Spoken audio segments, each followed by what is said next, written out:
ว่าแล้วมือสองมือหรือกี่มือนิดหน่อยๆอยู่เราจะกลับไปอยู่บ้านเจ้าของ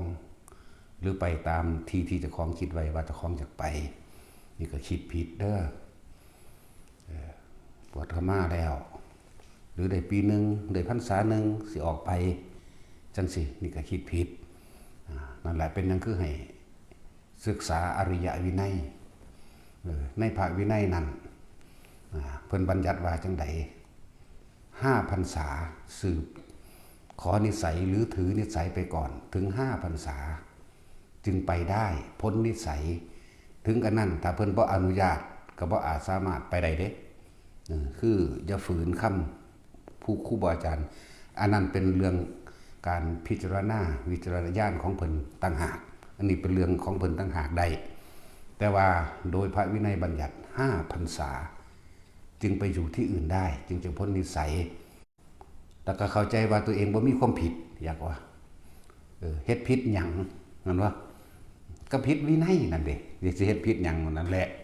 ให้ฮู้จักเจ้าของซะพวกกันบวชแล้วเฝ้านี้แถมเศร้านี้บ่บอกไปแบบบ่บอกบ้านนี้ถึงกันนั้นยังบ่เต็ม5 พรรษากระช่างถ้าท่านอนุญาตจักบ่ล่ะถ้าเพิ่นอนุญาตยึงไปได้เด้หรือเพิ่นบอกให้ไปอยู่วัดนั่นไปดูแลวัดนั่นไปได้เพิ่นก็เบิ่งแล้วล่ะแม้นสิปี1 2 ปีก็สร้างเพิ่นก็ฮู้อยู่เพิ่นเห็นอยู่ในข้อวัดปฏิบัติขององค์นั้นของภิกษุองค์นั้นผู้นี้ปฏิบัติดีเฮาฮู้เห็นบ่ล่ะเพิ่นฮู้อยู่เพิ่นจังว่าให้ไปพาหมู่เฮ็ดทั้งพุ่นเด้อนี่ได้หรือต่ำกว่า5 พรรษานี่จักบ่ล่ะเพิ่นจังอนุญาตก็จังไปได้ตัวนี่คือพระวินัยเด้นั่นแหละที่ว่า สมมุติว่าได้บ่ได้พรรษา1หรือ2หรือ3มาขอเพิ่นครูบาอาจารย์เห็นสมควรว่าผมอยากขอไปจำพรรษาอยู่หั่นอยู่นี่กับองค์นั้นกับองค์นี้ถ้าเพิ่นพิจารณาดีแล้วไปได้คือไปได้เด้ไปว่าอยู่มองหันเพิ่นกับปฏิบัติดีเพิ่นเคร่งครัดเห็นบ่เพิ่นอนุญาตให้ไปได้แต่ต้องบอกเด้อบ่แม่นแอบบ่แม่นลอยไปหลายคนมาแอบอ้างบอกเพิ่นแล้วเด้นั่นแหละในกรณีของครูบาปอนจังซี่คือเฮาบ่รับเข้ามาสำนักอีกแล้วเด้นี่เฮาเว้าตรงๆได้บาดนี้แสดงว่าบ่อ่านเลยบ่ศึกษาเลยแถมซ้ำว่าบอกแล้วเถียงไปทั้งแม่ทั้งลูกก็ธรรมดาเด้เถียงไปเด้นั่นต่อไปอยู่กับบ่ได้เฮ็ดขอวัดปฏิบัติอีหยังดอกอ้างตั้งแต่ว่าคิดแล้วก็ไปปฏิบัติอยู่ไผอยู่มั่นเด้ไปก็ไปอยู่นำขอวัดบ่แม่นขอวัดโดยพระวินัยนะไปอยู่นำทั่วไปเรียกว่ามหานิกายก็ได้นะอันนั้นรอบข้างเขาก็บ่เอาอยู่แล้วนะนั่นแหละเถียงไปได้มันว่าแม่นว่าให้ไปเด้เถียงไปแล้วก็การไปยึดใบสุทธิขึ้นมานี่แปลว่าถ้าอยากอยู่หันก็ให้ยติใหม่เฮาบ่ได้ว่าให้สึกหรือว่าให้สึกเข้าใจบ่แต่ว่าให้ยติใหม่เพราะว่าขาดจากการปกครองขาดจากความดูแลแล้วคือหลวงพี่โทนไปจังซี่เพิ่นก็ไปอยู่ในธรรมยุทธ์อยู่เลยบ่ได้ยึดขึ้นเข้าใจบ่ล่ะแต่ว่ารังแกข่มเหงเพื่อนภิกษุด้วยกันบอกบ่ฟังความพร้อมเห็นบ่ล่ะอย่าเฮ็ดเด้ออย่าขับรถก็ครับอย่าบังคับหมู่เฮ็ดเวียกเด้อก็บังคับเลิกบ่ต้องประชุมอีหยังกันแล้วประชุมหยังมื้อละเทื่อ2 เทื่อขนาดนั้นก็บ่ฟังนั่นแหละนี่ก็คือการนี่เว้าตรงๆแล้วว่าเห็นบ่นี่เห็นเพิ่นเว้าดีๆนำเรื่อยนั่นบ่แม่นเด้ว่าสิบ่หายบัดนี่จังซั่นแหละเอาไปมาเลยทะเลาะกันไปตบไปตีกันเห็นบ่นี่จังซั่นแล้วก็เฮ็ดให้หมู่ภิกษุนำกันศึกตั้งหลายองค์นะนี่คือความผิดอีหยังเพราะว่าคนมันบ่ฮู้เลยว่าเจ้าของผิดมันหลงตัวเองว่ามันถูกเหมือนบ่ล่ะจังซี่แล้วการเวลามันสิพิสูจน์เอาเองดอกแนวหมู่นี้นั่นคือให้ประหยัดติใหม่นะอันผู้อื่นไปอยู่นำนั่นก็ดีนะมหานิกายก็ดีคนแถวนั้นเขาก็บ่เอาล่ะ ฮ็ดไปตามลำพังเพ้อใจเจ้าของที่เห็นได้ก็เฮ็ดไปปาฏิโมกข์ก็ขึ้นเฉพาะเวลาเป็นเว้นของเจ้าของสวดเอาเงินจังซี่แม่เนี่ยไปสวดเอาเงินเด้พวกเฮาตั้งแต่คิดว่าห่มผ้าเหลืองเข้ามาแล้วยันตบาปเป็นนั่นนี่พวกเฮาบ่อาจสามารถที่ฮู้ได้ตำหนิได้เพราะว่าพวกเฮาบ่รู้พระวินัยก็เลยว่าฆราวาสนั่นน่ะให้รู้ในควรในฐานะแห่งตนอย่าเพิ่งเว้ามั่วนะแต่ว่าภิกษุกับภิกษุเพิ่นเว้ากันได้เด้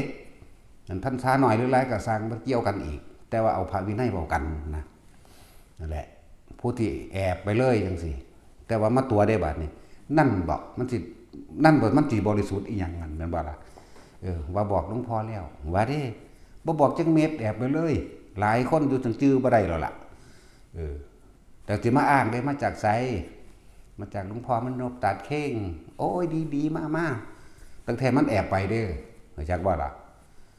นี่แหละอำนาจในการปกครองมันก็มีอยู่หังบ่แม่นปกครองโดยความพอใจของเจ้าของเด้ปกครองโดยพระวินัยยังว่าเฮาเอาธรรมเอาพระวินัยเป็นใหญ่เนี่ยบัดเวลาสิเว้าเห็นบ่ล่ะจังซั่นก็นั่นแล้ว คือเฮ็ดผิดรังแกหมู่ผู้ตีหมู่ก็มีคือบักพี่บ้าหยุดนั่นก็คือกันตีหมู่ตีคนอีกตีตาจุยจังซี่เตือนแล้วเป็น100ครั้งเบิดทุกอย่างพยายามที่สิบอกมันเป็นธรรมดาได้แนวมื้อนี้เนาะให้โอกาสเป็น100ครั้งนี่ว่าโทษมื้อนี้ก็ตีหมู่อีกนั่นจังซั่นแหละพวกจังซี่บ่ให้ขึ้นมาถ้าไปอยู่ก็ไปอยู่ในหมู่เดียวกันนั่นแหละหมายถึงพวกมีข้อวัดปฏิบัติเดียวกันคือต้องหยุดกับอยู่กับเขาเจ้าก็ไปแต่ว่าบ่รับผิดชอบหลายๆอย่างอยู่ในนี้นะถ้าเกิดมีทางใดทางหนึ่งเพิ่นแจ้งมาว่าเฮ็ดผิดจังซั่นจังซี่ก็คือมอบให้ทางนั้นเฮ็ดโดดสิจับศึกสิเฮ็ดจังไดก็เฮ็ดไปเห็นนะมันจะให้รับผิดชอบบ่เพราะว่าเขาบ่ฟังความอาจารย์แล้วเข้าใจว่าล่ะนี่แหละมันก็มีมาจังซี่นี่คือในพระวินัยมันมีทั้งพุทธบัญญัติและอนุบัญญัติไปหาอ่านเบิ่งเอานะขนาดเจ้าของเป็นนักบวชแท้ๆยังบ่รู้จักพระวินัยเจ้าของแล้วมาถามว่าผมเฮ็ดผิดหยังมึงเฮ็ดผิดข้อบักใหญ่อยู่ตัวนั้นน่ะมึงได้5พรรษาแล้วบ่แม่นบ่ล่ะแถมเถียงไปอีกแถมกาวตู้ใส่หลายหมู่ว่าเขาสิไปทำลายอีกมันธรรมดาเด้อยากหนีหลาย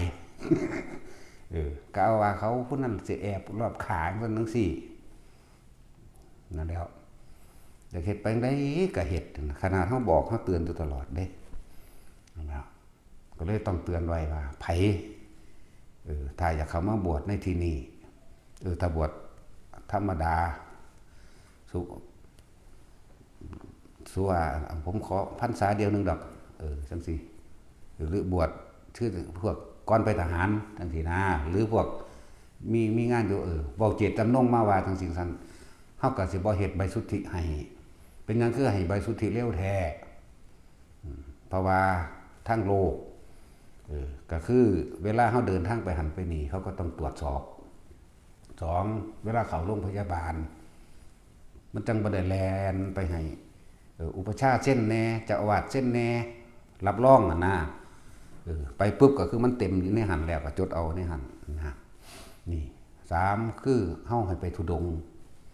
ธุดงควัตนี่บ่ผิดอยู่แล้วแม่นบวชเพียงแค่พรรษาเดียวหรือกี่มื้อก็ช่างแต่ว่าก็ต้องอาศัยผู้มีประสบการณ์พาไปเด้บ่แม่นไปโดยลำพังผู้เดียวเด้บวชปั๊บไปเลยก็บ่ถึงอีกเข้าใจบ่ล่ะก็ได้ยินอยู่คำตำหนิมาหาก3พรรษา4พรรษาอาจารย์เจ้าปล่อยมาได้จังไดก็ฮู้ยินอยู่แต่ว่าเฮาก็บ่ว่าเฮาก็รับฟังไว้บัดนี้เฮาไปตรวจเบิ่งพระวินัยแม้แต่บวชเพียงวันเดียวก็สร้างมันยังก็ตามนั่นเรือนว่างนั่นป่าไม้นั่นโคนไม้เข้าใจว่านั่นถ้ำเงื้อมผาลอมฟางล้านหินพวกเธอทั้งหลายคุณจงไปตั้งใจตรงดำรงสติให้มั่นคู่ขาเข้าอยู่กับอานาปานสตินี่เฮาเอาพระพุทธเจ้าได้ตัดสินเฮาบ่ได้ตัดสินเอาเองเด้นั่นแหละอันนี้ก็บ่ผิดดอกแต่ว่าเข้าพรรษาให้กลับมาซะก่อนอุ้ยมึงสิเก่งบันไดเดี๋ยวนี้ปฏิบัติเดี๋ยวนี้เนาะเข้ามาปุ๊บเดินกลมๆซ่องๆอยู่หั่นเอา มันสิเก่งปานใดเลยอันเรื่องปฏิบัติเต็มที่เนี่ยเขาพรรษา3 เดือนเนี่ยเอามาอดเอานอนครบต้องจ้องอยู่นี่บ่ต้องเฮ็ดอยากปฏิบัตินำเท่าใดเดือนบัดนี้แม่นบ่ล่ะ9 เดือนเอาแม่เอาคองลองคองลองคองอยู่หั่นน่ะเดินจงกรมนั่งสมาธิเอาแม่มันสิซ้ำใดแท้ที่จริงมันบ่แม่นแบบนั้นดอกนัดกับหมู่ไว้แล้วว่าสิไปอยู่วัดนั้นให้สิไปอยู่วังนี้ให้เข้าใจว่าล่ะเป็นอาจารย์แล้วบัดนี้สอนเขาไปสอนเขามาเขาเก่งกว่า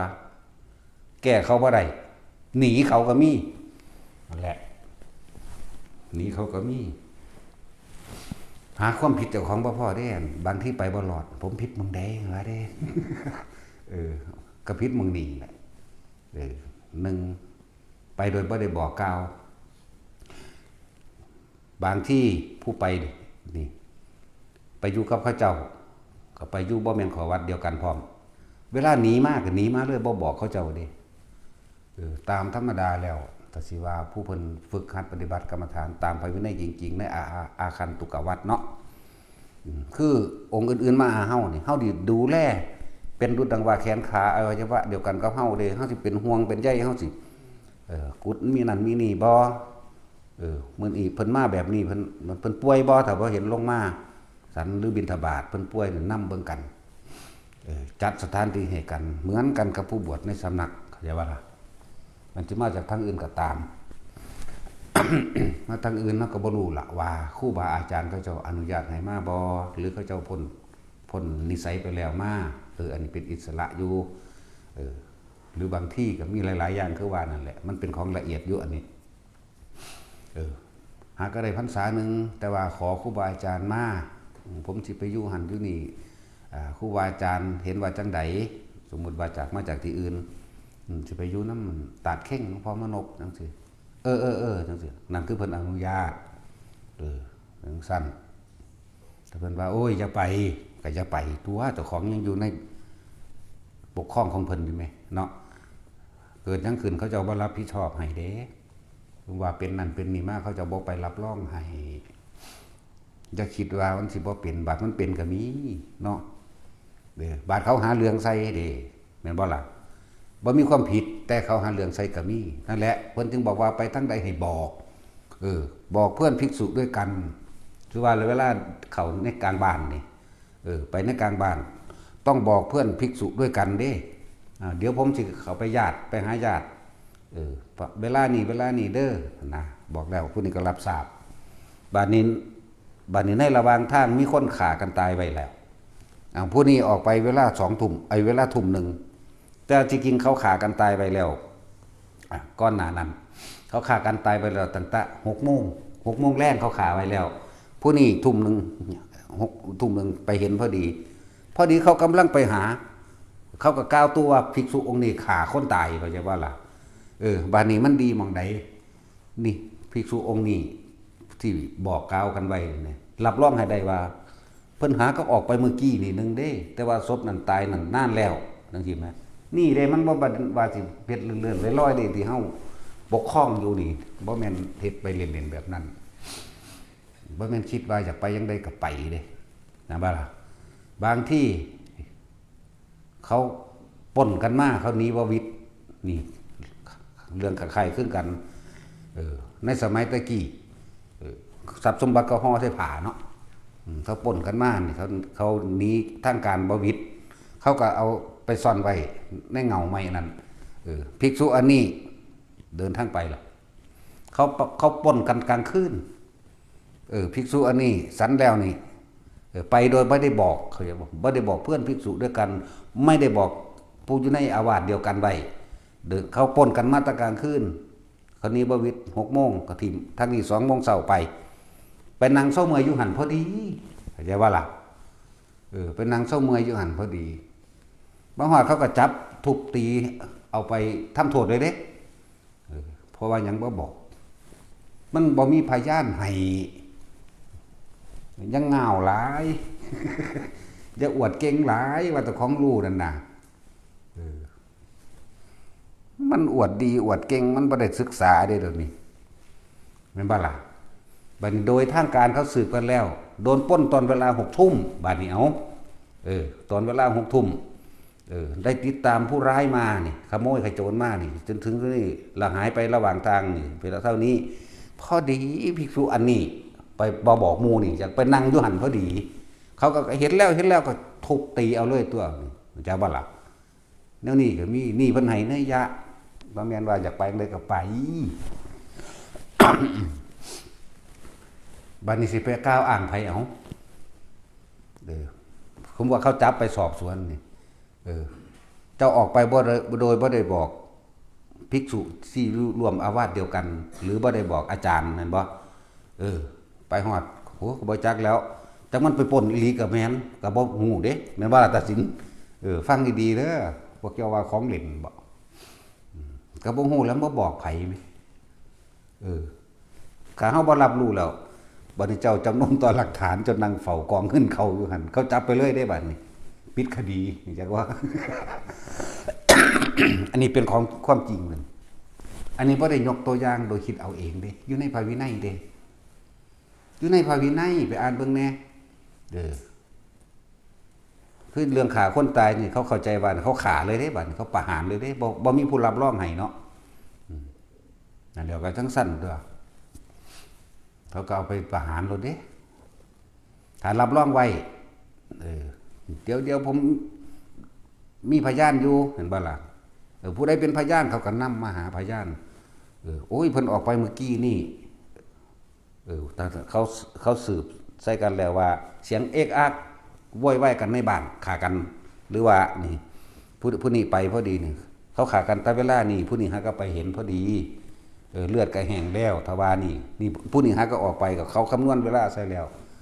มันก็รอดตัวมันมีผู้รับรองให้ไหมเรื่องปล้นนี่ก็เหมือนกันบ่ต่างกันพวกนั้นทางการสอบสวนแล้วมีการปล้นตั้งแต่6 ทุ่มแต่ว่ามาเห็นสมบัติไอ้ที่เงินที่ปล้นมาหรือของซ่อนเอาไว้นี่เงาไม้นี่เนี่ยภิกษุอันนี้สันเช้า2 โมงเช้าจึงไปนั่งเช้าเมื่อยบ่ฮู้จักว่าเงินอยู่หั่นแต่ว่าได้บอกภิกษุในอาวาสเดียวกันไว้หรือบอกเจ้าอาวาสไว้แล้วจังซี่นาเขาเจ้าก็รับรองให้ตัวโอ้ยเพิ่นหาก็ออกไปเมื่อกี้นี้บ่แม่นดอกเขาเจ้าก็รับรองยืนยันให้กันตัวบอก1บอก2บอก3หั่งดีตัวมีหลายผู้ฮู้แหมแม่นบ่ล่ะมันเพิ่นหาเรื่องที่รับประกันความปลอดภัยไว้ให้เบิดทุกอันทุกอย่างเลยว่ามันเป็นธรรมดาเถียงไปว่ามันให้ไปก็บอกว่าจะไปก็ยังไปมันไม่ว่าอนุญาตเด้มันสิคานเว้าแล้วได้บัดนี้คือมันบ่ฮู้จักหยังจักว่าอันพวกก็ทะเลาะกันในหมู่คณะนี่ไปเองจักว่าล่ะนั่นก็ต้องเข้าใจโดยปริยายโลดตีหมู่จังซี่บักพี่บ้านก็เที่ยวมาอีกแล้วเที่ยวมาอีกจังซี่เฮาก็ยังบ่ให้อยู่แม่นบ่ล่ะเพราะว่ากูเตือนนั่น100 ครั้งแล้วคือไม่ต่ำกว่าอีกต่างหากจังซี่นะนั่นแหละนี่คือตัวอย่างไปโดยบ่ได้บอกกล่าวสิรับรองให้บ่รับรองให้เด้เจ้าก็บ่เคารพครูบาอาจารย์หรอกนี่ปากเจ้าว่าซื่อๆมั้ยเจ้าจะบวชเจ้าบ่มีเงินบวชซื่อๆนี่เอาบางคนก็มาแนวนั้นเด้คืออยู่ผู้นี่อยู่หัวตาพานนี่3 มื้อบ่มันหลักหนีเฮาก็ห่วงว่า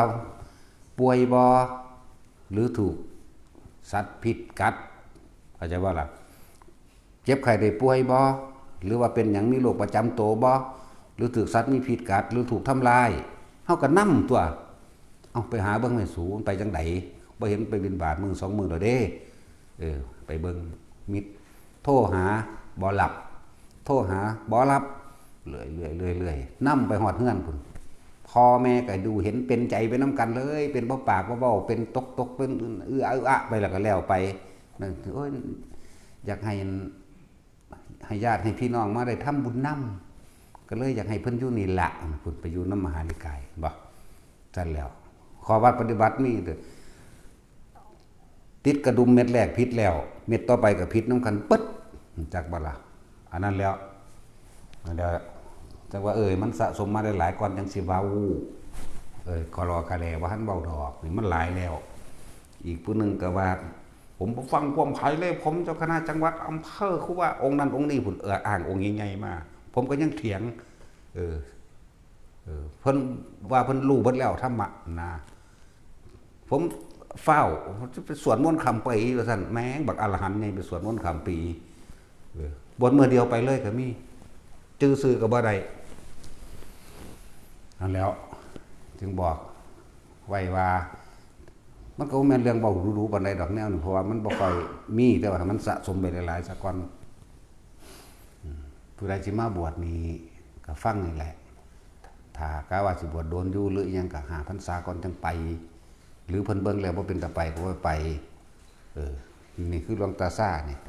วนไปเห็นบ่นี่ไปใส่ไปอยู่ข้างหน้าแหละมันสิไปหามันหยังมันก็ไปอยากปลูกบักทั่วปลูกบักคุ้งตำขายแต่มันยังสิวนอยู่เด้ให้หนีเลยท่านเด้บาดนี่ก็จะว่าล่ะท่านบ่ได้จักหยังจักอย่างอยู่เด้รุ่นนี้เนาะมื้อเช้านี่ให้เลือกอันระวังเกิดเป็นยุ่งกับมดแดงเอาหยังดีเนาะโอ้เอามดแดงดอกยังสบายโอ้ยบักหามเอ้ยเองนั่นแล้วหลวงตาเทพก็สิบอกละมั้งเนาะเอาเฮ็ดจังได๋ซั่นมันเลือกบ่ได้ซั่นเบิ่งมันโง่ขนาดใดมันเลือกบ่ได้มันว่ามนุษย์นี่เลือกได้จักบ่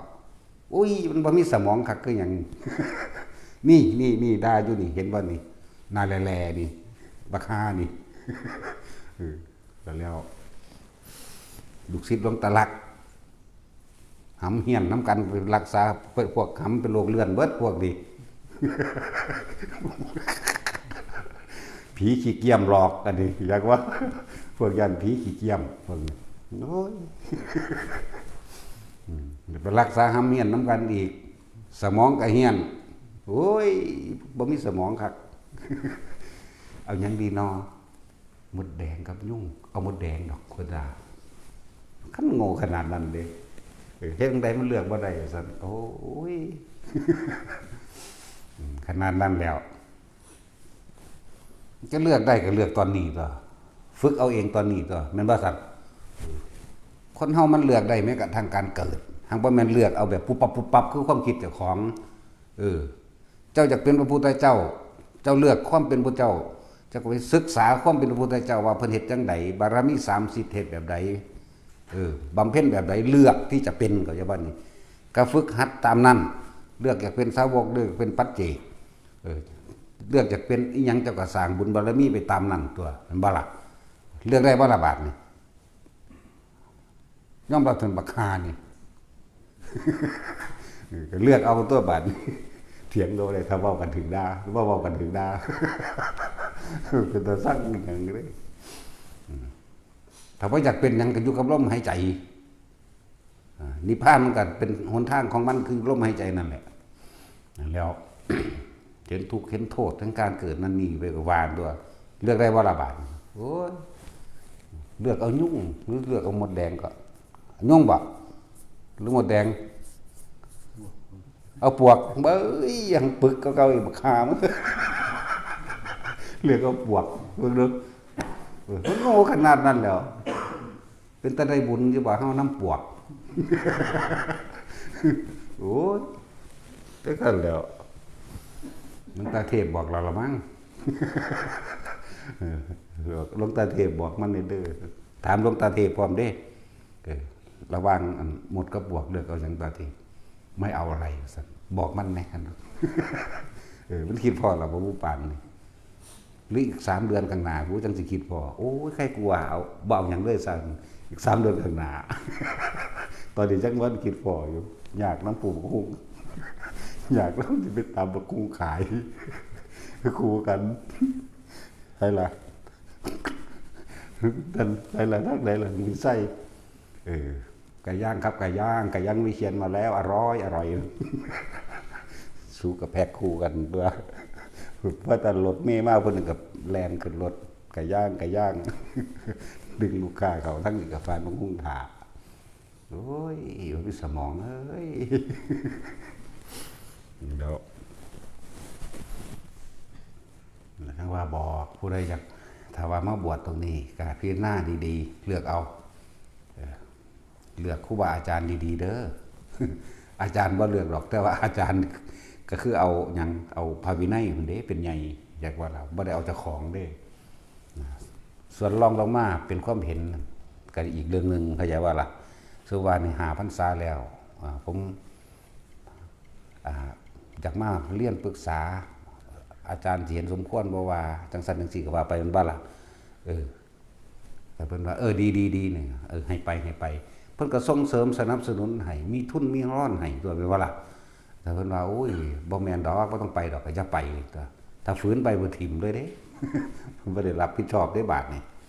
เพราะว่าพ้นแล้วเอาตัวเองได้แล้วก็ไปก็คิดว่าตัวเองรอดนั่นบ่ล่ะนะหาส่วนมากมันบ่แม่นนั่นติมันบ่ได้ปรึกษาเด้จักบ่ผมว่าสิไปหันโลดเด้ผมมาลาไปหันไปนี่โลดเด้เข้าใจบ่นี่บ่ได้ปรึกษาว่าเห็นสมควรบ่ว่าผมสิไปจังซั่นจังสิไปหม้องหันหม้องนี้ผมกราบอาจารย์ผมสิไปบ้านนั้นโลดเด้มันมาบอกเฮาว่าสิไปหันไม่ใช่ว่าหรอกมันบ่ได้ปรึกษาเด้มาบอกว่าสิไปหันสิไปหม้องหันหม้องนี้เข้าใจบ่นี่เบิ่งฟังดีๆได้เฉียดๆกันนิดนึงเด้บ่ได้ปรึกษาเลยว่าควรบ่ควรว่าผมสิไปอยู่จังซั่นจังซี่หม้องหันหม้องนี้อาจารย์เห็นว่าจังใดให้คำปรึกษาหรือเห็นควรว่าสิผมไปไสตัวบอกเฮาเลยสิไปหันนะนี่ถ้าสิเว้าเรื่องวินัยมันเข่งขัดคือหยังนี่เด้ถ้า5พรรษาไปแล้วก็เลือกเอา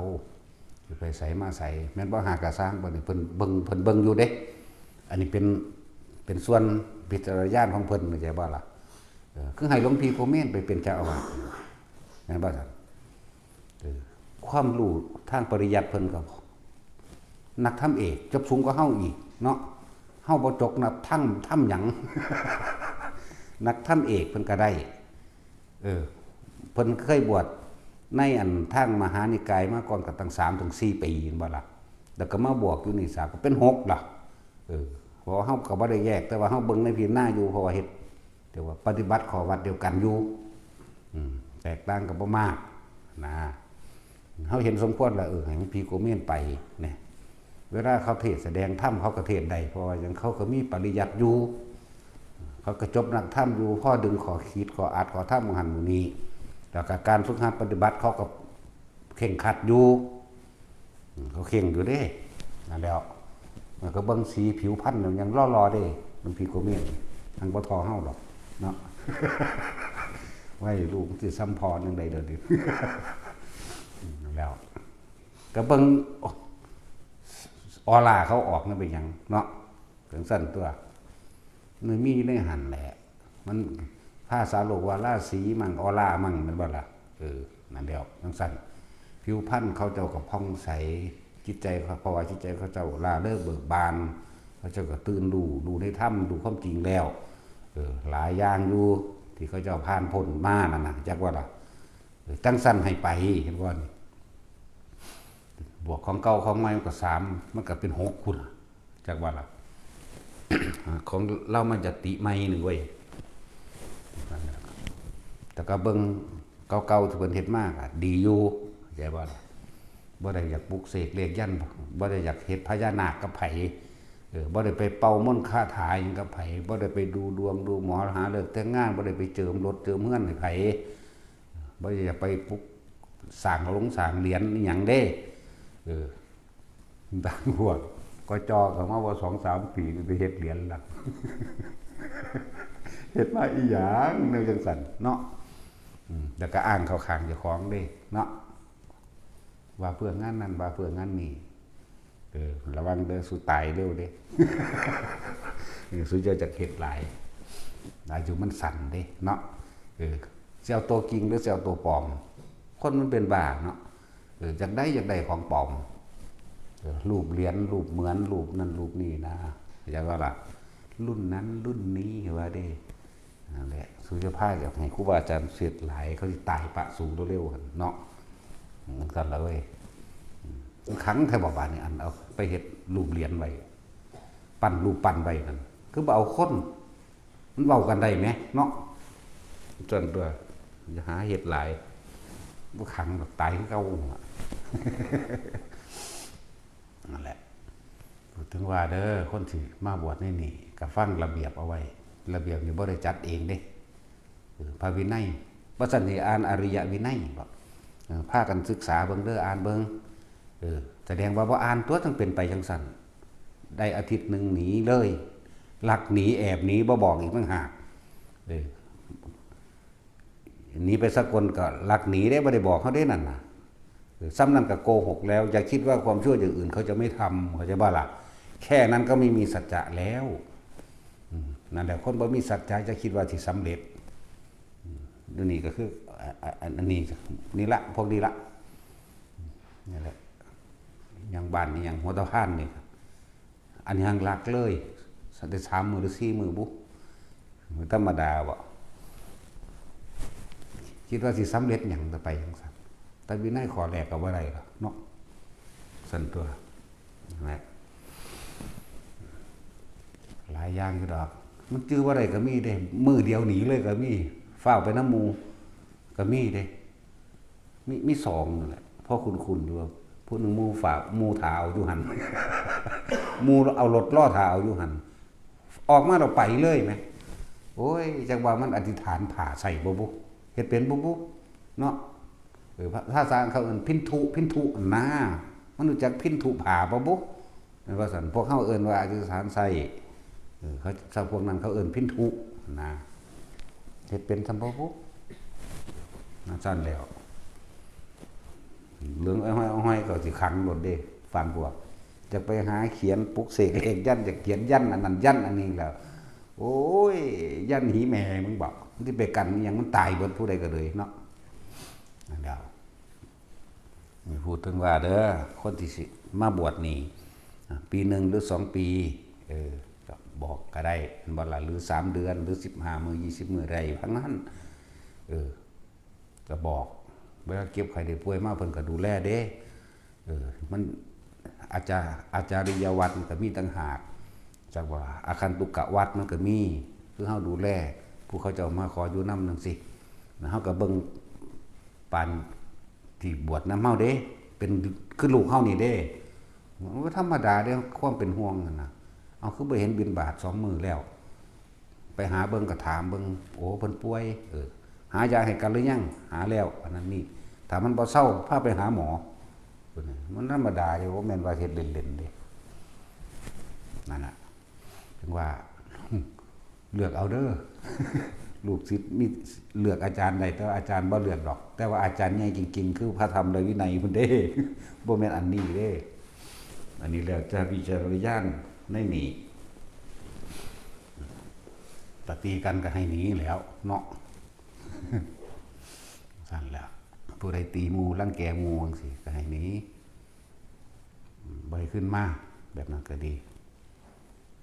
หลายอันหลายอย่างเดี๋ยวพวกเฮาบ่ทันได้เข้าใจนะแต่มันสิได้ทำหม่องใดมีแต่จิตใจฟุ้งอยากไปแม่นบ่บวชมาแล้วตั้งใจไว้แล้วเด้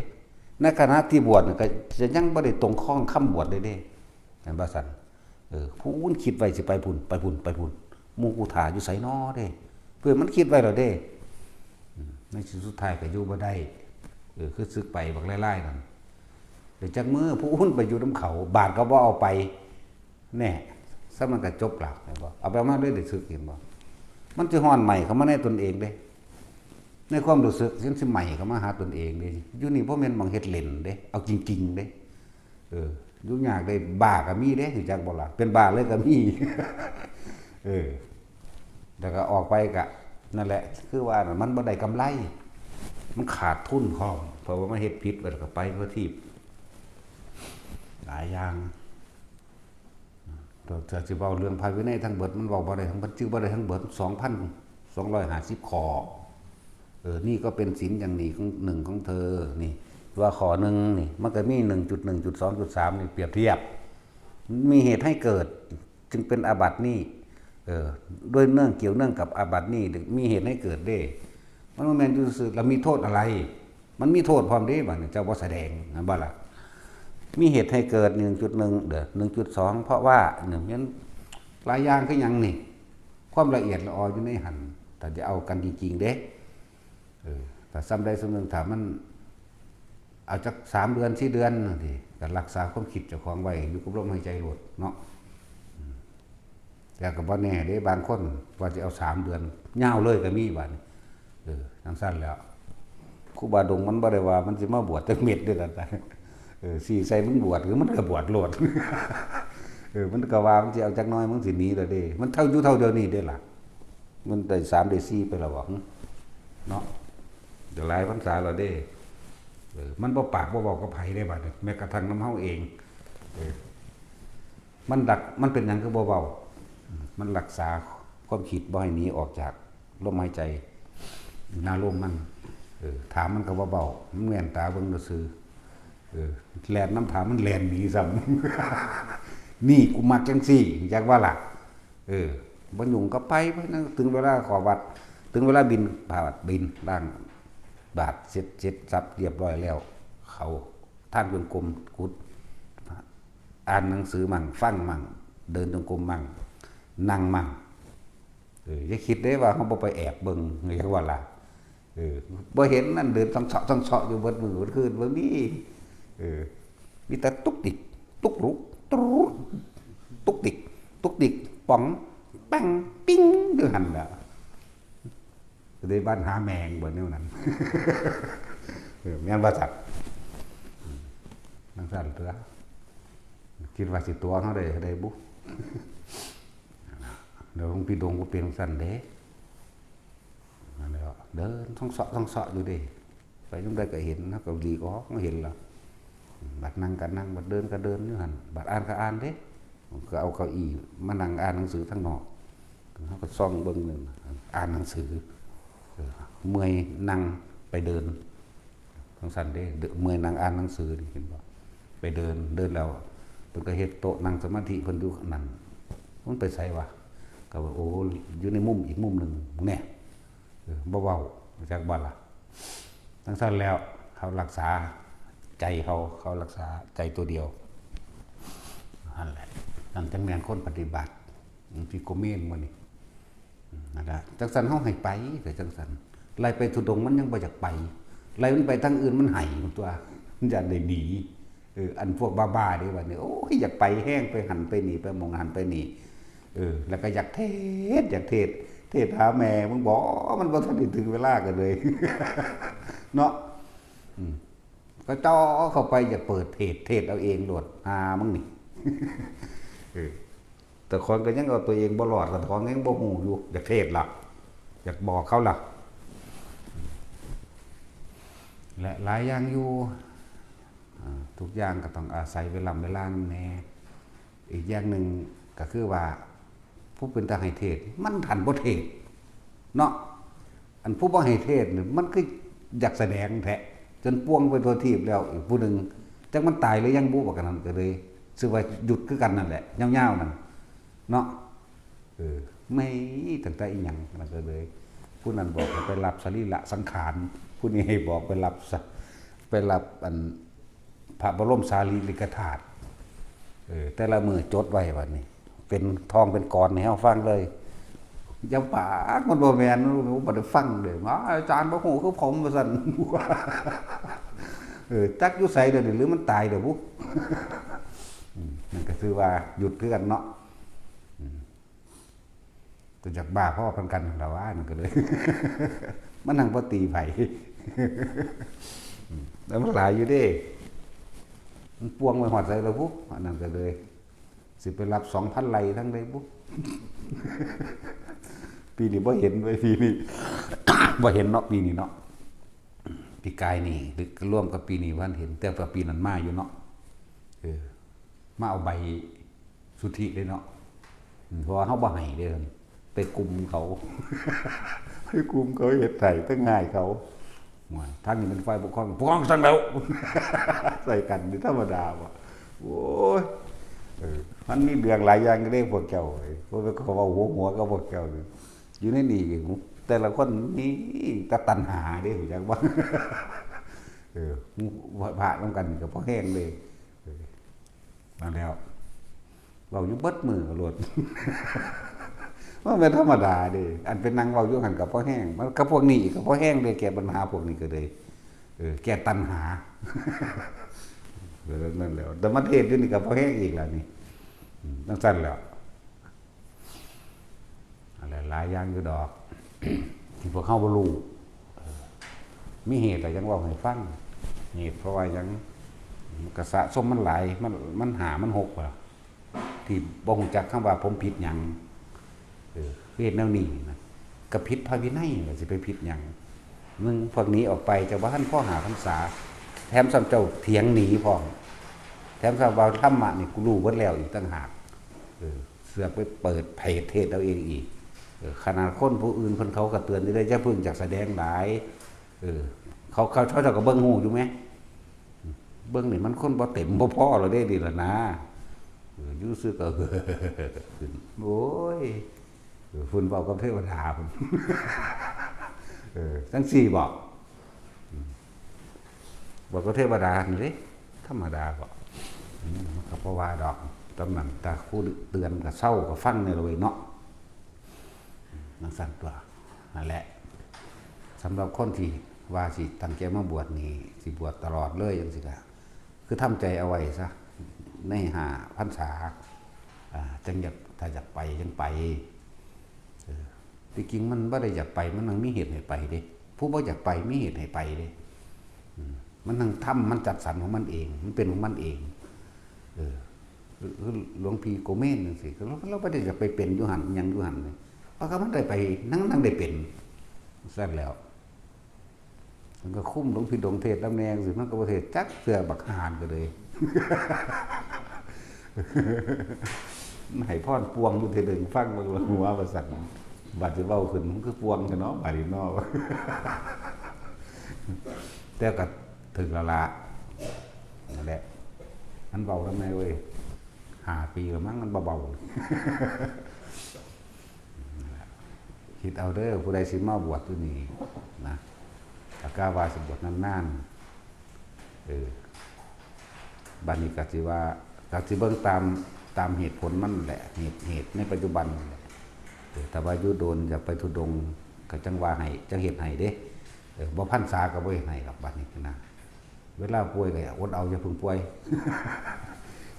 นี่แหละมันยากนำตัวป่วยตัวเดินทางมันนี่แหละก็จะได้เฮ็ดให้แต่ว่าก็ขอหลวงพ่อเจ้าคุณเพิ่นแล้วขอทุกอย่างเขาก็มีเหตุผลในการเดินทางมีเหตุผลในการเข้าโรงพยาบาลรักษาพยาบาลหรือบางองค์เพิ่นก็มีโรคประจำตัวคือเบาหวานคือหยังจังซี่นะได้เอายาจังซี่นะบัดนี้สิไปเอายาแล่นไปเอาอยู่จังหวัดเจ้าของเพิ่นบอกเพราะหลายๆองค์เขาเจ้าก็ฟังอยู่ว่าถ้าอยากบวชจะบวชอยู่ใกล้บ้านเด้อเห็นบ่ล่ะจะอยู่ใกล้บ้านถ้าอยู่ใกล้บ้านนั่นแหละขนาดอยู่ไกลมันก็ยังอยากไปอยู่นั่นแหละถ้าขนาดอยู่ไกลก็ยังอยากเมื่ออยู่นี่ธรรมดาว่ะพรรษาจังมันจังพ้นนิสัยนี่ความผิดคือบ่ทันพ้นนิสัยนั่นแหละแล้วก็ไปโดยเพิ่นบ่ได้อยากให้ไปเพิ่นบ่ได้ยอมแต่ว่าเถียงไปบางพวกก็ถือทะเลาะกันไปถึงวิโทนสิก็บ่ต้องกลับมาแต่ถ้าอยู่ก็อยู่นำมันพวกเดียวกันเด้อนั่นแหละเพราะท่านก็ถ้ามีความผิดหยังก็ยึดใบสุทธิขึ้นมาเด้มันเป็นสิทธิ์ในที่เฮาสามารถกระทำได้ใช่บ่ล่ะซั่นแล้วถ้าไปมีเรื่องมีราวกันพยายามไปหามีเรื่องก็บอกเป็นร้อยๆแล้ววะให้เกิดได้บอกเป็นร้อยๆเฮือพุ่นล่ะพวกมีปัญหาหลายๆนั่นแหละอีกเรื่องนึงบัดนี้สำหรับเรื่องผู้ที่เข้ามาฝึกหัดอยู่ในนี่พวกต้องเตรียมใจคือต้องย่อมให้เพิ่นบอกย่อมให้เพิ่นสอนย่อมให้เพิ่นด่าเด้เข้าใจบ่ล่ะที่ทุกคนมาฝึกหัดปฏิบัตินี่คือต้องเตรียมตัวเตรียมใจเจ้าของดีแล้ววะคนที่ว่าคนที่ด่ากูนั่นใดกูรับได้ทั้งนั้นกูต้องอดกูต้องทนทนต่อคำบอกคำสอนมันธรรมดาเด้คนสอนยังยากกว่าสอนคนได้ยากอยากว่าล่ะยากที่สุดกับคนนี่แหละบ่แม่นแนวอื่นเด้เราจะต้องทำใจ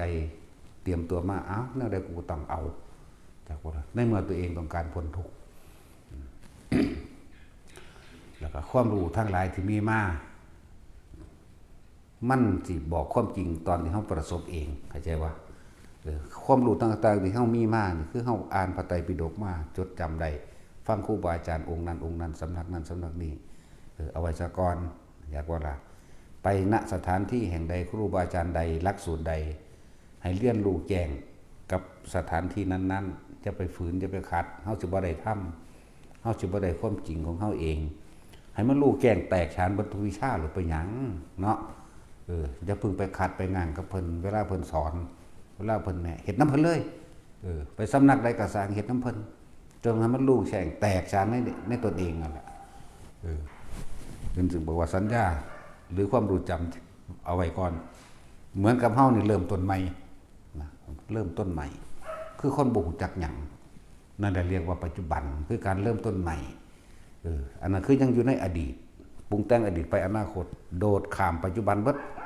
เห็นบ่ล่ะโดดข้ามปัจจุบันอดีตหรือสัญญาอารมณ์หรือความจำต่างๆเราเฮาก็คิดปรุงแต่งเวลาเพิ่นสั่งสอนแสดงปุ๊บนี่ว่าตาช่วยไปกัดหมาแม่เฮ็ดเนื้อแดดเดียวเลย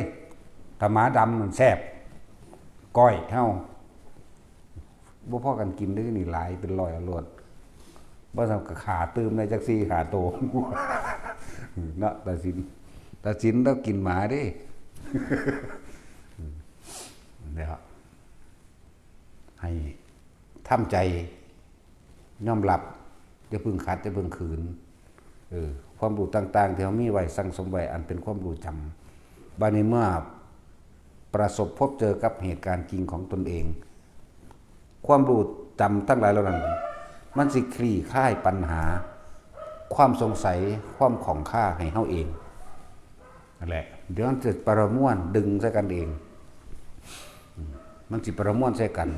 เฮาสิไปรู้แจ้งโดยประสบการณ์เฮาเองเด้ความจริงกับความจำมันจึงต่างกันนี่แหละที่บอกว่าได้ละคนพวกเจ้าถิ่มของเก่าไว้ก่อนเด้อหมายความว่าจะพึ่งเอามาขัดงานกับเพิ่นเวลาเพิ่นสอนเวลาเพิ่นแนะให้แบบนี้เฮ็ดไปตามโลดโอ้ยรู้ร้อยวิชามันดีกว่าได้ล่ะเนาะจังซั่นตัวคือคนเรียนจบปริญญาทุกแขนงเลยอยากเฮ็ดงานหยังก็เฮ็ดได้ตัวว่ามันจบทุกแขนงมั้ยนั่นบ่ซั่นอันนี้ก็เหมือนกันนะนี่สุขวิปัสสกะเอาถ้าปริญญาของพระพุทธเจ้าแปลว่าอันเราได้รู้แล้วเด้ปริญญาพระพุทธเจ้าแม่นบ่ล่ะบ่แม่นไปรับใบคือปริญญาโลกเด้สุขวิปัสสกะเฮาก็รู้แก่งในสุขวิปัสสกะวิชา3เฮาก็รู้แก่งในวิชา3อภิญญา6เฮาก็รู้ในอภิญญา6ปฏิสัมภิทาญาณเฮาก็รู้ในปฏิสัมภิทาบ่ดีบ่รู้แก่งเบิดทุกอย่างเลยปฏิสัมภิทานั่นเป็นที่ศูนย์รวมของการรู้แก่งเบิดนะสั้นเลยว่าพวกมาใหม่นะก็ให้อยู่ตามนั้นแหละเพิ่นแนะนำว่าตอนที่เฮาบ่ทันได้ชินชำนาญโดยปฐมฌานนะปฐมฌานรู้ลมหายใจเข้าออกหมายถึงรู้สึกตัวกับลมเย็นเข้าออกนี่แล้วมีอาการนิ่มๆหน่วงๆตรงกลางหน้าผากนี่คือเฮานำวิธีนี้มาสอน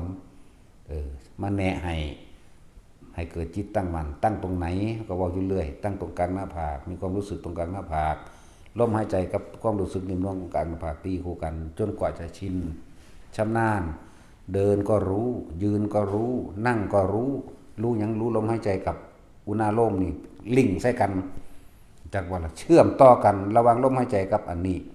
กับความรู้สึกนิ่มนวลอยู่กลางหน้าผากเชื่อมต่อกันบ่ขาดตอนบ่ขาดให้มันต่อเนื่องบ่ว่าจะยืนเดินนั่งนอนต่อมาก็ตลอดทั้งทำธุระต่างๆว่าจะรดน้ำต้นไม้ว่าจะล้างถ้วยว่าจะส่งของแม้กระทั่งว่าคุยกันจากบ่ล่ะแม้กระทั่งคุยกันก็สามารถรู้ตัวเองได้นั่น4ตัวแหละถ้ามันชินแล้ววิตกวิจารปิติสุขเอกตาเข้าใจแล้วในปฐมฌานอันได้รับขั้นที่2วิตกวิจารหายไปเหลือแต่ปิตินี่คือตอนเฮาบ่คิดหยังปิติจะเกิดขึ้นปึ๊บคือระหว่างกลางหน้าผากยืนเดินนั่งนอนจนเกิดความชินชำนาญ ในฌานที่สองจนชินชำนาญยืนกับลูกนั่งกับลูกคือมันตัดลมหายใจออกแล้วเข้าใจว่านี่มันบ่คิดถึงลมอีกแต่ว่ามันบ่คิดถึงหยังเลยมันบ่คิดเด้ฌานสองจากมันน่วงมีแตรู้สึกโตอยู่ในกลางหน้าผากบางข้างมันเกิดเลื่อนไปบนหัวเข้าใจว่าบนหัวหนุบหน้าบนหัวคือเอามือเศร้าหัวนี่หนุบหน้าบางคนก็เป็นหมุนคือลมหัวกุดหน่อยเป็นบอนๆก็ว่าหรือตึงแล้วถ้าความรู้สึกบ่ได้สิทายทอดออกมาอันเดียวกันนั่นแหละการเฮาใส่ซับบางจังซี่นั่นแหละยืนเดินนั่งนอนชินชำนาญแล้วนี่ บัดนี้ยืนเดินนั่งนอนถ้าตลอดทั้งทำการทำงานก็ให้รู้แต่ตอนคุยกันมันเป็นชาติใดเป็นหนึ่งเด้จะบอกล่ะวิตกคือต้องใส่คำเว้าความคิดวิจารณ์ก็คุยกันต่อเนื่องปิติเกิดนี่เข้าใจว่าล่ะมันสิเป็นหนึ่งเป็นสองสลับกันไปสลับกันมาทั้งสั้นถ้าโตที่สามเดอิ่มเอิบเบิกบานลึกขนาดเลยเพิ่นว่าสุขเอกกตาคำว่าสุขเอกกตามันสงบเงียบเข้าไปว่าล่ะมันสงบจนเห็นความคิดเจ้าของผู้หลักบาดนี่นั่นแหละช่วงระหว่างนั้นเฮาสิคุมความคิดเจ้าของว่าบ่ให้มันคิดนะ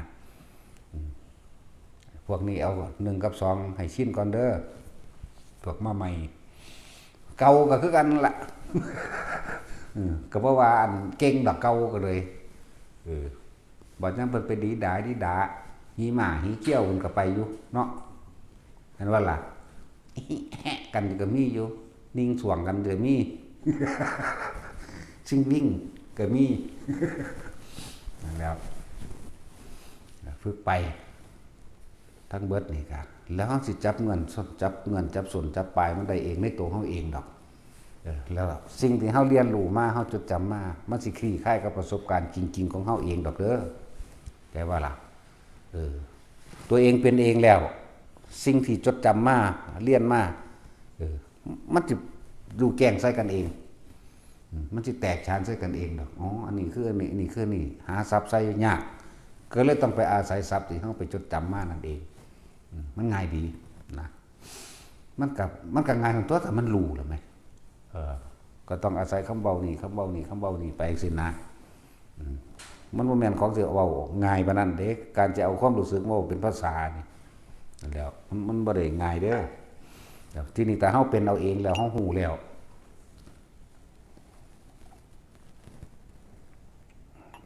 มันก็จังเว้าได้มันจังสิถูกตามตำราบัดความรู้จริงความรู้จังมันก็เลยกลายเป็นอันเดียวกันทีแรกก็จำซะก่อนเป็นธรรมดาแหละคนเฮาบ่ได้รู้เนาะ แต่ฝึกไป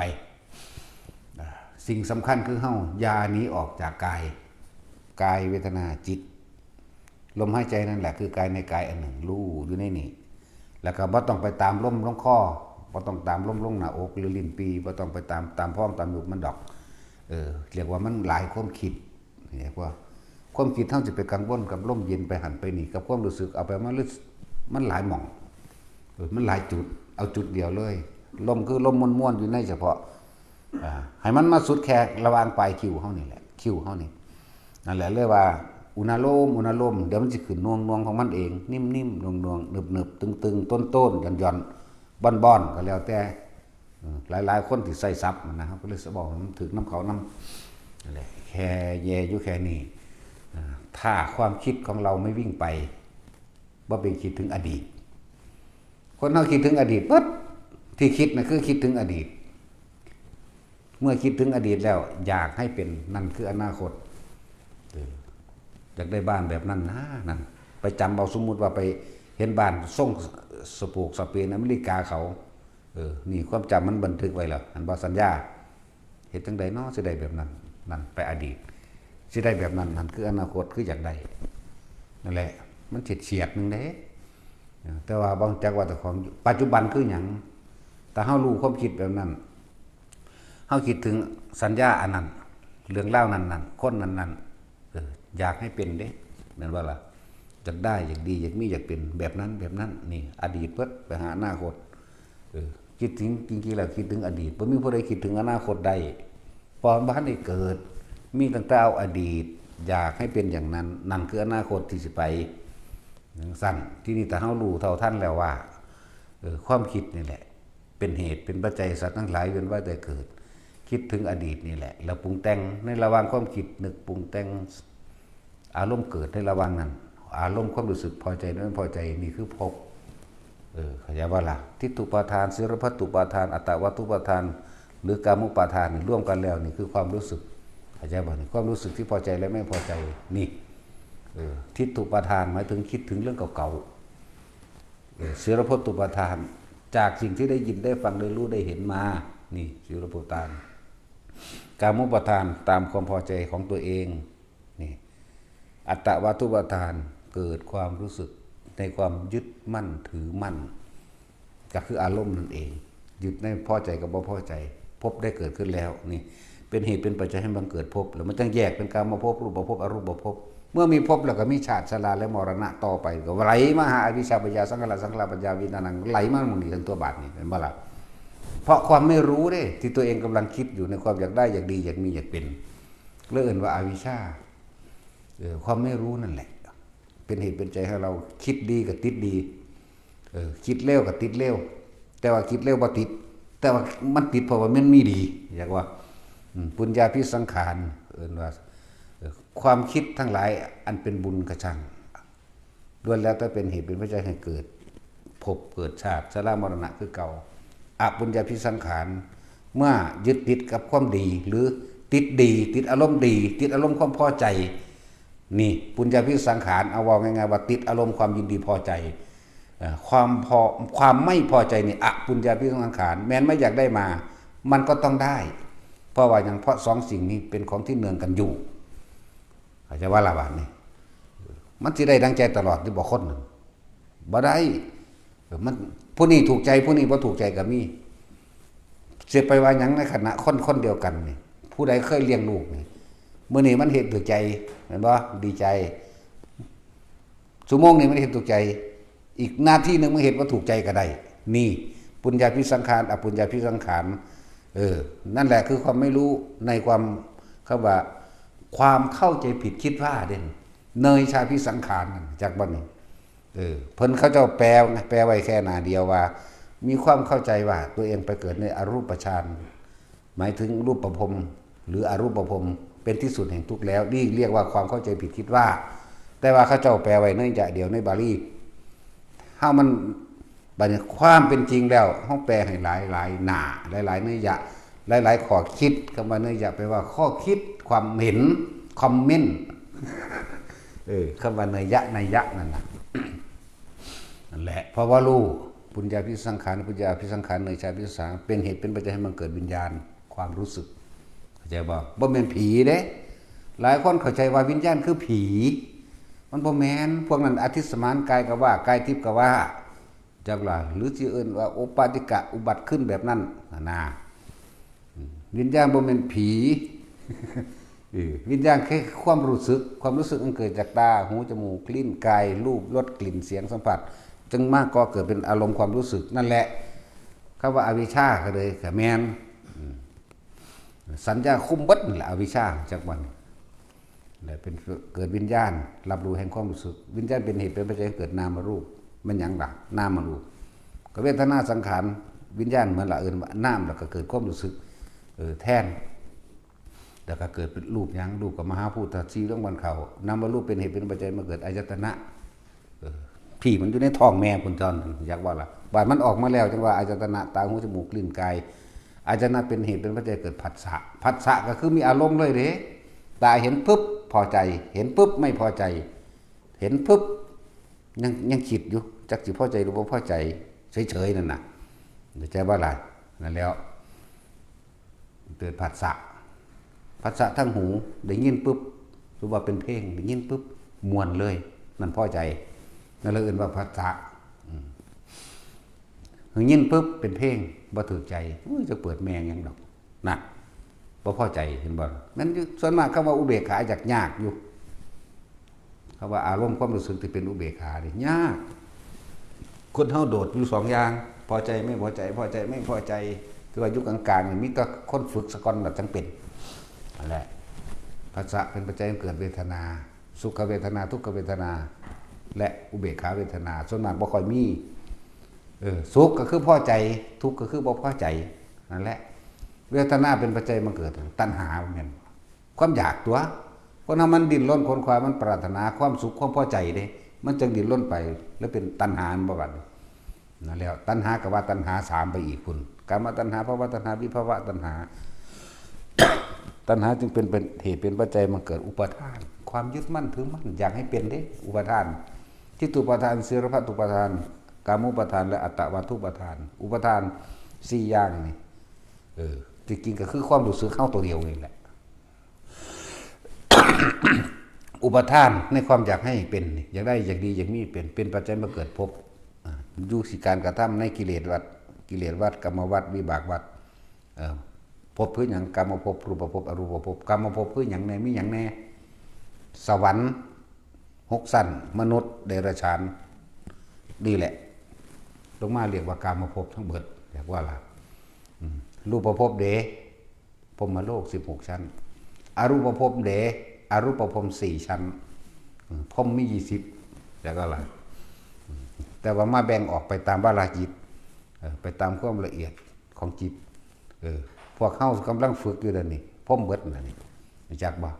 ทรงฌานเจริญฌานโดยเอาอาการปีตินั่นแหละเป็นวิหารธรรมปีตินั่นเป็นอาหารของใจเพราะว่าถ้าบ่ว่างจิตอุเบกขาจริงๆมันบ่เป็นก็อย่าว่ามันบ่เป็นเด้มันบ่นวงคำว่ามันบ่เป็นมันบ่นวงอยู่หน้าผากมันบ่นวงอยู่บนหัวอยู่นี่ปีติอย่างอื่นมันมีหลายโพดมีตั้ง5พุ่นกุตกาปิติผลพองสยองก้าวกับปิตินี่ในปฐมฌานกานิกาปิติในปฐมฌานมีการอิ่มเอิบจุกเข้ามาในข้อนี่ให้ภารณาปิติทำการโยกซ้ายขวาหรือหน้าหลังเนี่ยโอกันติกาปิติทำให้แสงสว่างเกิดขึ้นนี่ปิติอุปงคาปิติทำดุจดังผ้าเป็นดุจดังกายลอยขึ้นหรือยืดขึ้นหรือมีอาการพองขึ้นตัวเองพองขึ้นนี่บานนี้เฮารวบปิติมาเอาอันเดียวจุดเดียวเลยมาตั้งตรงติอุณาโลมพ่อนั่นแหละอธิบายพวกกันมาใหม่ฟังซื่อดอกพวกมาเก่าก็คือกันแหละจำได้บ่ปุ๊บเนาะมันตั้งค่ายความสงสัยเจ้าของอันนั้นล่ะ นั่นแหละว่าให้ทุกคนรักษาลมหายใจนี่ซะก่อนลมหายใจกับอุณาโลมให้มันตีคู่กันยืนเดินนั่งนอนกองแล้วมันตัดออกเอาเองดอกอันลมหายใจเขาบ่คิดถึงก็ได้แต่มันบ่ทันขึ้นยังคิดถึงเข้าใจว่าไอ้ตัวอุณาโลมบ่ทันขึ้นยังคิดถึงลมซะก่อนตั้งไว้ลมก่อนจังซั่นนั่นเฮ็ดไปเฮ็ดมาจนมันสิจับส้นปลายเอาเองดอกเขาว่าเห็นความคิดนั่นน่ะเพราะทุกศึกษาประสิ่งทั้งหลายรวมอยู่ที่จิตนี่แหละบอกให้เข้าใจง่ายจิตก็คือความคิดแต่ว่าถ้าหยุดความคิดแล้วจิตก็บ่แม่นจิตอีกเนาะบ่แม่นหยังเลยบ่มีสื่อเลยจักสิว่าจังไดแต่ว่ามันเคลือบแฝงอยู่ในทุกสิ่งทุกอย่างที่เราคิดถึงตัวจิตบ่มีโตดอกแต่คิดถึงบ้านก็อยู่บ้านนั่นแหละ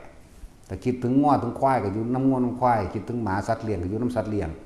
คิดถึงคนบุคคลผู้นั้นผู้นี้ก็อยู่กับผู้นั้นผู้นี้แหละนั่นแหละเฮ็ดจังไดมันสิอยู่กับตัวเองได้กายเวทนาจิตเวทนากายนี่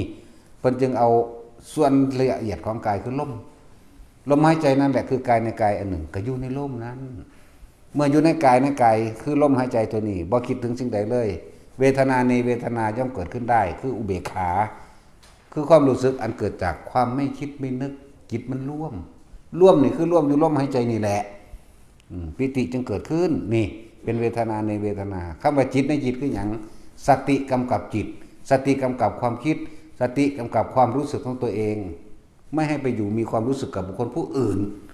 แต่ถ้าไปมีความรู้สึกผู้อื่นพบได้เกิดขึ้นแล้วทันทีจากว่าแต่สิพบใดในกามภพรูปภพหรืออรูปภพอันนี้เว้าเอาจังซี่ถ้าพวกเจ้าศูนย์ให้คนโมโหให้คนพวกเจ้าตอนนั้นอบายภพเกิดขึ้นแล้วหรือนรกนิรยคติภพเกิดขึ้นแล้วโมโหนั่นจากว่านิรยคติภพตายตอนนั้นขณะนั้นไปนรกเลยจิตมีที่ตั้งหมายถึงคิดถึงบุคคลผู้นั้นแล้วไม่พอใจกับบุคคลผู้นั้นหัวใจวายเสียพันปรึบนรกเลยจะว่าละบาดคิดถึงอยากได้ อยากได้ท่องคิดถึงลำลึงคำท่านเดือนเห็ดไหนกูสิได้นอนเนี่ยเปรตเขาจะว่านี่อารมณ์ความรู้สึกอยากได้ตอนนั้นตายตอนนั้นเปรตเลย แต่ว่าคนที่มีท่องเอามาอ้างมูแบบนั้นแบบนี้อวดอ้างสรรพคุณทั้งสี่ตายตอนนั้นก็เป็นเดรัจฉานมีให้เป็นต้นดังนั้นนั่นแหละนี่บอกวิธีว่าสัตว์มันเกิดแบบนี้นั่นแหละเกิดเป็นเทวดาเด๋จิตถึงท่านมืออื่นกูจะเอาอย่างไปใส่บาตรเนาะโอ้ได้แล้วไว้เอานี่นอนรับไปเสือกตายสัมไปสวรรค์แปลว่าล่ะสวรรค์วันนี้ก็แล้วแต่สั้นหนึ่งสั้นสองสามสี่ห้าก็ว่าไปสั้นสองก็พุทโธก็ไปได้ดอกสั้นสองดาวดึงพุทโธหรือโมพุทธายะยังก็แล้วแต่หรือสิสวดมนต์แต่สวดมนต์ส่วนมากตะพื้หลงไหลไฟฝันในสวดมนต์พระเจ้าว่าสั้นสามสั้นกระเมนอิลีพากันสวดมนต์ตะพื้เอาตะมวนเขาว่าพวกนี้เนาะนั่นแหละถ้าสั้นสี่เดทำความดีกับสาธารณะจากบอกทำบุญกุศลที่มันเป็นประโยชน์อันกว้างสาธารณะประโยชน์ว่าเหตุกับคนกับพระสาธารณะเหตุโรงพยาบาลก็หลายๆอย่างนั่นแหละปุ้ยถึงจะเว้าละเอียดปานนี้เนาะแต่ส่วนมากมันจะไปนรกเราฟังเด้อบอกไปฟังอยู่ปานก็ยังอยากบืนไปอยู่เด้มันจะเถียงเนาะนั่นแหละแต่พอมาโลกเด้ทานที่ไม่หวังผลในทานไม่มีจิตผูกพันในผลแห่งทานไม่มุ่งการสังสมในความอยากได้และอยากเป็นสิ่งใดทั้งสิ้นบางกิจเป็นขาในการในทานนี่ก็เป็นพรหมโลกในพรหมกายิกาอันนี้จะว่านี่แต่ว่าคนที่ทรงฌานเจริญฌานเลยนี่ให้แน่นอนให้มั่นใจในตนเองโลดเพราะว่าอาหารของมุ่งพ่อมจริงๆคือปิติ